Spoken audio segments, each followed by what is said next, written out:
Humanized Internet, what's the idea behind this project? Right, so the Humanized Internet is a Swiss-based nonprofit I co-founded with the co-founder actually is based in Germany. There are multiple facets of the Humanized Internet. One is around digital identity. One is around, which is a difficult subject because identity is also cultural, as we've been talking about throughout the conference.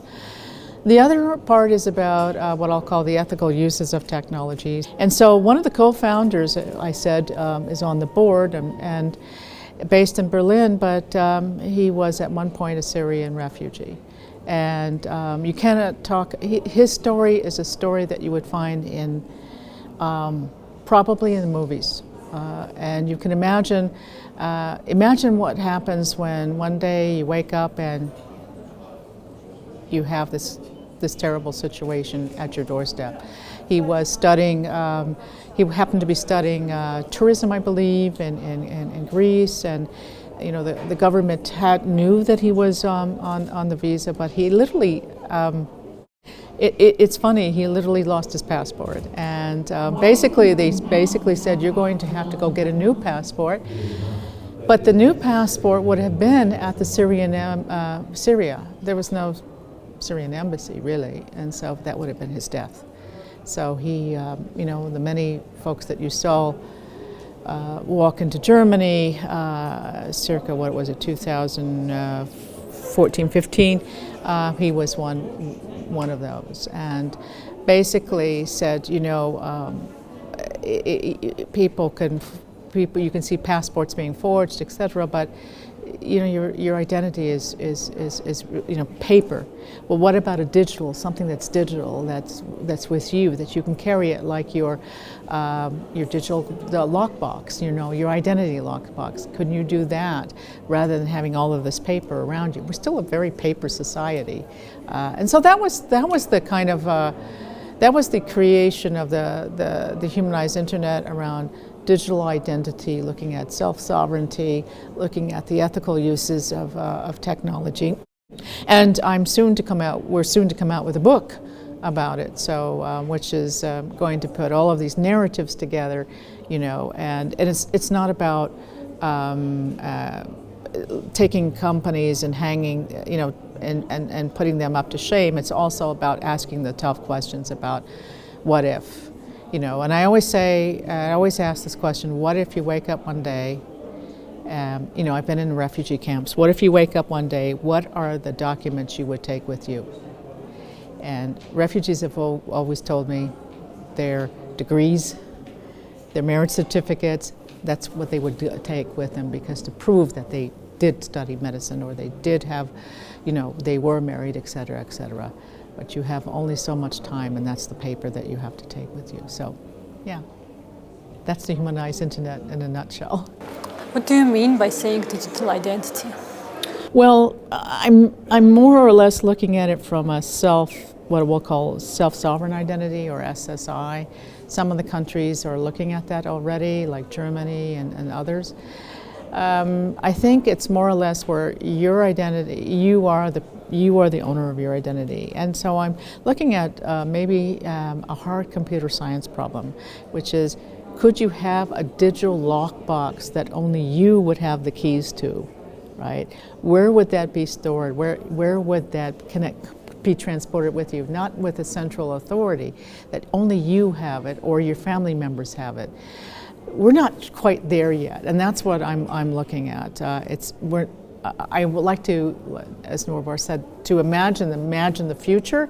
That's the imagine the future, that it's with you at all times, or your family members, and you don't have to worry about all of these papers. Now, the thing of it is that it'll take changes at the country level to adapt to that. You know, maybe Armenia adopts me as a citizen, but maybe it doesn't adopt me as you know, you don't know. So it has to, and you have to be able to take those digital lockboxes with you, because if you lose papers, you lose papers. And so let me give you an example. I like to understand what I don't know. So I received my third master's degree was a master's of computer science, actually in blockchain and cryptocurrency. Now, I was at the University of Nicosia, so I went off and got, we did it all together remotely, and then I went off and graduated. I'm 2019 graduate. Education always continues.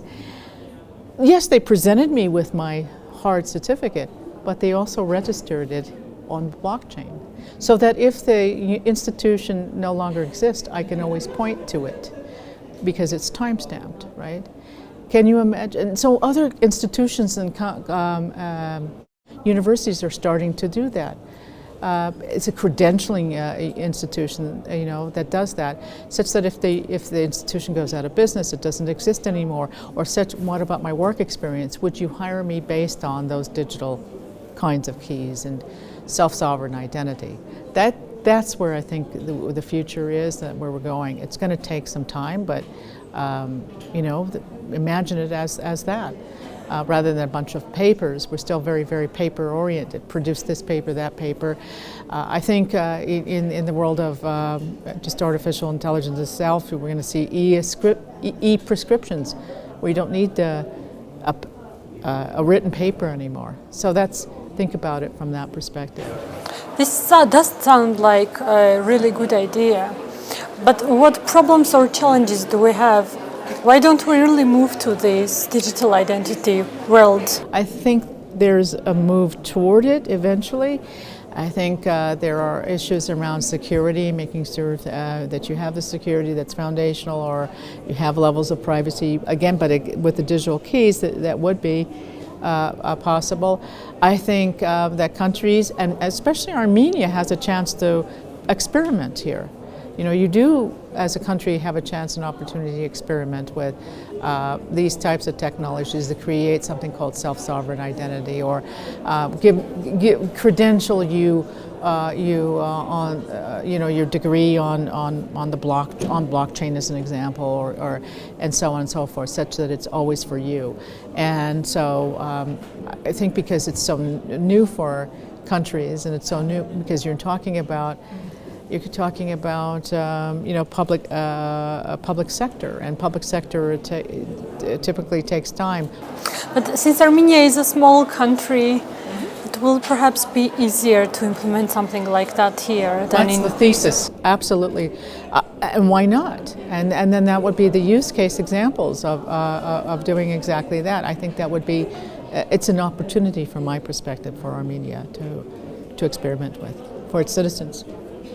How can the development of blockchain technologies affect the development of this digital identity idea?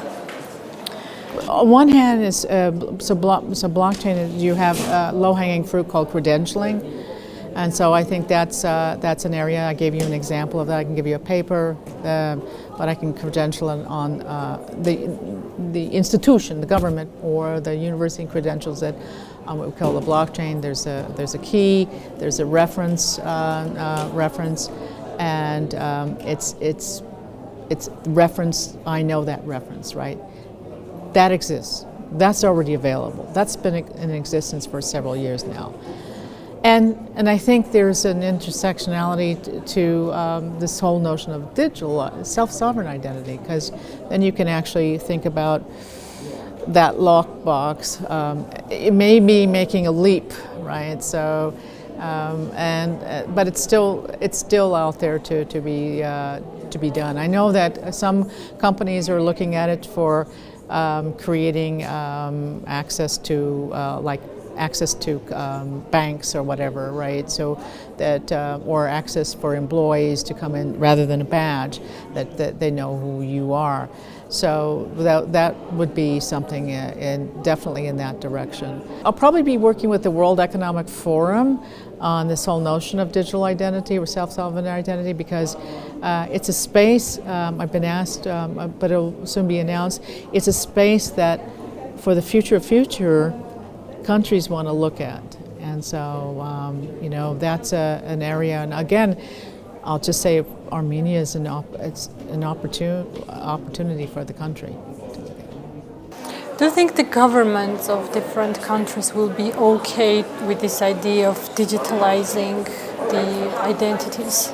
Well, I mean, you get into something called e-government. It takes certain parliamentarians or say government officials to say, we're going to create e-government, and we're going to also foster entrepreneurship in that particular space. Where citizens, what they have to think about is, where is the platform going to be secure? Is there security for that? Is it going to be secure for the citizens, etc.?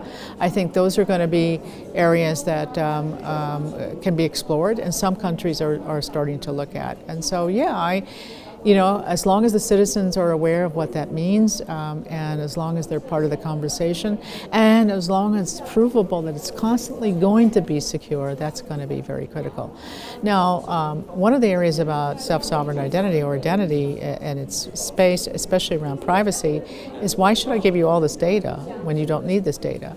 So you get into areas like, you now get into what we call, it's a scientific term called zero knowledge proofs. I can prove that I have a secret, but without telling you the secret. It's now becoming commercialized, right? So in some states in the United States, they're actually sitting there, and you have a platform that says, if I have to have a license to operate a restaurant, why should I give you all of this data? I just need you to give you the very minimum. Right? And so, and that's an example. Give you the minimum of data that's required would get you into a space of e-government and so on, or a step toward that. But again, it has to be very secure, and it has to honor the privacy of the citizen. Security is actually the most important thing here. And how do we ensure the security? You constantly have to you have to probe it. There's something called ethical hacking, to constantly probe it to make sure it's always going to be as secure as you can. You create bug bounties, what we call bug bounties or rewards for that, etc. There's a strong IT profession that's developed. IT group is developing out of Armenia that you certainly have the talent to do exactly that.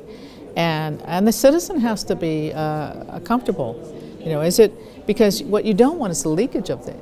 Once the data is leaked or hacked or released, so it's constantly on alert. And I think it starts out with maybe you started out in Yerevan to do something, and then you maybe take it to another. Maybe you start out and have that level of experimentation and see how it goes and the learnings from it. That would be probably the path forward.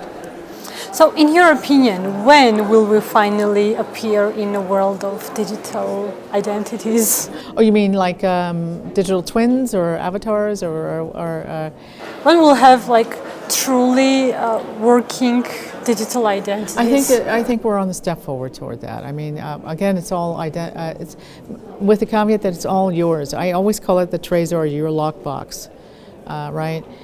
We're not there yet. That's a hard computer science problem, but that's the problem that I think can be solved here in Armenia. And so where it's transportable wherever you go, and only has keys that only you know.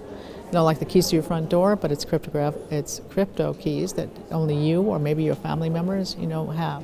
Such that what happens is, if you pass away or something, there is an event that triggers that the key goes to your next family member that you have designated, as you would when you pass away. Okay, my will, goes to my father provides me with, whatever he would like for me to have, or my parents when they pass away. It's a similar situation. How do you see the development of this sphere, of this idea, in the coming 5 or 10 years? It's already here. I mean, look, the fact that we're talking about it means we're here, right? Sooner than you would think. I mean, you have to think about where friction is in the whole process. Paper, vote, paper. So that's an opportunity to remove friction. I can't predict that, but I certainly think that here in this country, and particularly in Yerevan, you can actually start to experiment with it. Thank you, Ms. Morrow, for the interesting talk and for joining us today. Thank you very much for the discussion.